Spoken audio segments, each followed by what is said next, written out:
ಇವತ್ತಿನ ಸಭೆಯಲ್ಲಿ ಮಾನ್ಯ ಪ್ರಧಾನಮಂತ್ರಿಜಿ ಅವರ ನೇತೃತ್ವದಲ್ಲಿ ನಡೆದಿರತಕ್ಕಂಥ ಈ ಸಭೆ ರಾಜ್ಯದ ಎಲ್ಲ 28 ಲೋಕಸಭಾ ಕ್ಷೇತ್ರಗಳ ಬಗ್ಗೆ ಚರ್ಚೆ ಆಗಿದೆ. ಅಭ್ಯರ್ಥಿಗಳ ಬಗ್ಗೆ ಕೂಡ ವಿಸ್ತಾರವಾಗಿ ಎಲ್ಲವೂ ಕೂಡ ಚರ್ಚೆ ಆಗಿದೆ. ಅಂತಿಮವಾಗಿ ಯಾವುದು ಅಂತಿಮ ಆಗ್ತದೆ ಅಂತಕ್ಕಂಥದ್ದು ನಾಳೆ ನಾಡಿದಷ್ಟು ಗೊತ್ತಾಗ್ತದೆ.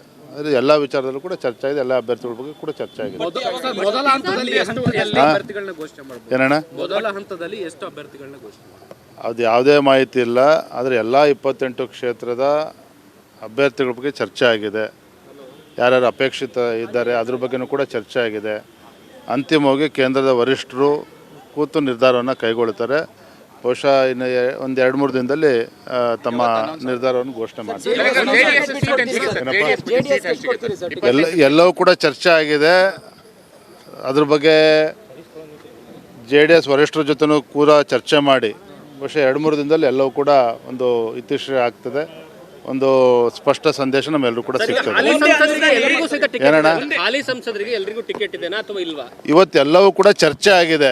ಯಾರಿಗೆ ಕೊಡ್ತಾರೆ ಯಾರಿಗೆ ಕೊಡಲ್ಲ ಅಂತಕ್ಕಂಥದ್ದು ಅಂತಿಮವಾಗಿ ಇನ್ನೂ ಕೂಡ ನಿರ್ಧಾರ ಆಗಬೇಕಾಗಿದೆ. ನಾವು ಕೂಡ ಎದುರು ನೋಡ್ತಾ ಇದ್ದೇವೆ. ಒಂದೇ ಹಂತದಲ್ಲಿ ಎಲ್ಲ ಅಭ್ಯರ್ಥಿಗಳ ಬಿಜೆಪಿ ಅಭ್ಯರ್ಥಿಗಳ ಪಟ್ಟಿ ಬಿಡುಗಡೆ ಆಗುತ್ತೆ ಅಂತ ಒಂದೇ ಹಂತದಲ್ಲಿ 2 ಹಂತದಲ್ಲಿ ಆಗ್ಬೋದು ಅನ್ನೋ ನಿರೀಕ್ಷೆ ಇದೆ. ಸರ್, ಕೆಲವು ಸಂಸದರ ಕ್ಷೇತ್ರಗಳಲ್ಲಿ ಅಭಿಯಾನ ಅದರ ಬಗ್ಗೆ ಚರ್ಚೆ ಆಯ್ತಾ ಇವತ್ತೇನಾದರೂ? ಇಲ್ಲ, ಈ ಯಾವುದೇ ವಿಚಾರ ಬಗ್ಗೆ ಚರ್ಚೆ ಆಗಿಲ್ಲ. ಅದರಲ್ಲೂ ಕೂಡ ಪ್ರಧಾನಮಂತ್ರಿಗಳು ಇರ್ತಕ್ಕಂಥ ವಿಶೇಷವಾದ ಸಭೆ, ಇದು ಯಾವುದೇ ವಿಚಾರಗಳು ಚರ್ಚೆ ಆಗಿಲ್ಲ. ಕೇವಲ ಅಭ್ಯರ್ಥಿಗೆ ಸೀಮಿತ ಆಗಿರ್ತಕ್ಕಂಥ ಚರ್ಚೆಗಳಾಗಿದೆ. ಇನ್ನೊಂದು 2-3 ದಿನದಲ್ಲಿ ಅದಕ್ಕೆ ನಮಗೂ ಕೂಡ ಸಂಪೂರ್ಣ ಮಾಹಿತಿ ಸಿಗುತ್ತೆ.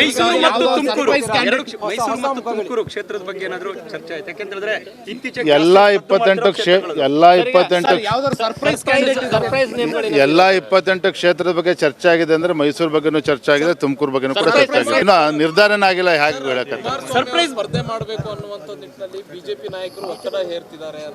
ಆ ವಿಚಾರ ಇವತ್ತಿನ ಸಭೆಯಲ್ಲಿ ಏನು ಕೂಡ ಚರ್ಚೆ ಆಗಿಲ್ಲ.